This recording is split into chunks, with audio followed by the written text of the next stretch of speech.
మేము కూడా ప్రభుత్వం ఏర్పడిన తర్వాత కనీసం ఒక 6 మాసాల సమయం వాళ్ళకి ఇవ్వాలని మేము అనుకున్నాం.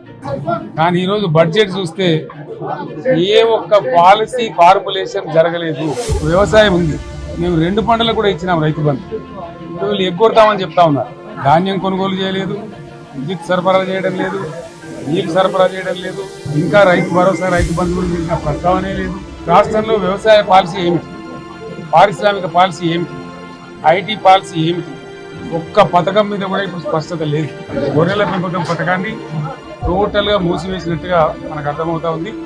ఇప్పటికే యాదవ సోదరులు చెల్లించిన డిపాజిట్ కూడా తిరిగి వాపసు తీసుకుని ప్రభుత్వం దళిత వర్గాల కోసం దళితంలో ప్రవేశపెట్టిన విప్లవాత్మకమైనటువంటి దళిత బంధు పథకాన్ని ప్రస్తావన కూడా లేదు.